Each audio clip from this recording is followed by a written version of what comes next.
Welcome to another Q&A Thursday with me, Bettina of Active Hands Yoga. And I had a question addressed to me the other day about how to really commit to doing yoga. Like, you know that yoga is good for you, you feel great after yoga, but it's just hard to make it to class because of all the things that's going on in your life. And so my suggestion is to have a plan. So, instead of letting it be spontaneous, if you decide in advance that you're going to go to yoga, you can plan to go to yoga.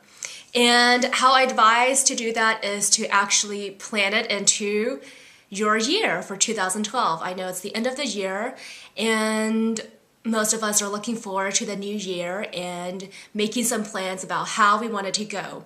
So, for example, in the grander scheme of things, I actually made a list of 100 cool experiences I want to have in 2012. So I don't make resolutions, I just write down what I want to experience in 2012. And some of them are more goal-oriented. So for example, things like I want to produce my play, see it live, staged in front of me. That's a big goal. Or I also have very little goals like drink fresh coconut juice from a coconut. It's a range. I try to do things that are related to yoga, related to the business side of what I do. Things I want to experience, like places I want to travel to, or books I want to read, movies I want to see, little treats that I want for myself. For example, one of my goals or one of my experiences for next year is that I want to have a massage every other month at least. And so, I write it all down, 100 cool experiences, and you'd be surprised at how fast you can do a list of 100 experiences. You have 12 months, so that's less than 10 per month.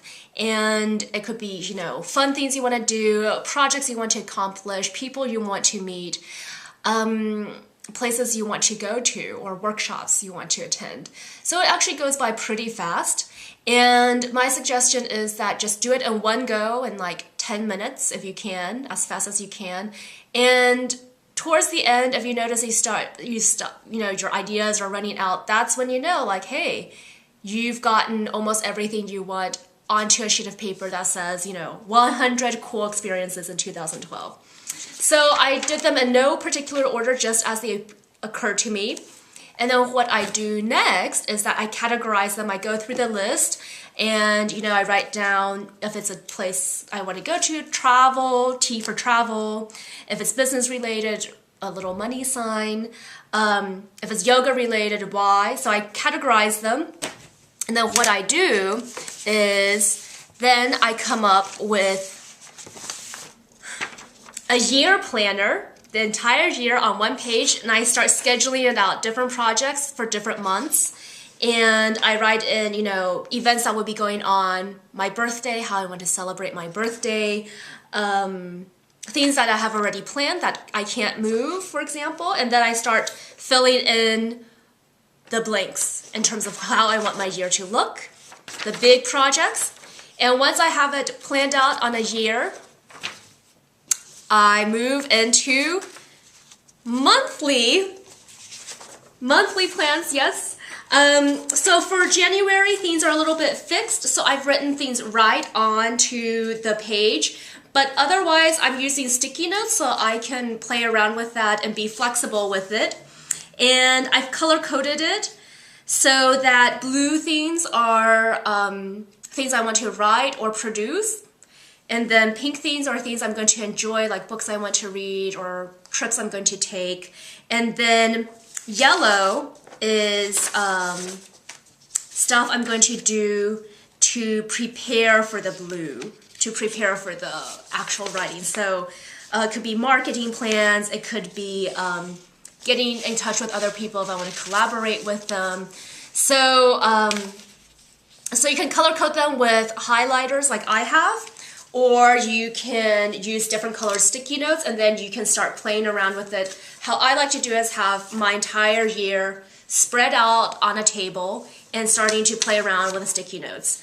And when I'm done, I am going to put this on my wall. And to tie it back to yoga, so if you know, so for example, I wanted to make sure that I get 6 massages, 1 every other month in 2012. So what I did already is I already scheduled my first massage for Friday the 13th, and it's on my calendar. And I've written down, I haven't scheduled it in for March or May, but it's on a sticky sheet for that month. And that's something that I'm going to commit to and do. And I recommend that if you want to do yoga, you can also do the same. Say, hey, I want to maybe start a new yoga class. I do a beginner series for beginners. Or you can buy a class card, which will help you see that, okay, you want to do 5 classes or 10 classes, and then you schedule it in among your other projects. So the key here is to just have one big calendar. So I'm not separating out into my work calendar and my fun social calendar because I only have one life. So I'm just going to refer to one calendar for everything I have to do. And then you won't be like, oh, I'm only going to focus on the work schedule and not on the social or self-care schedule.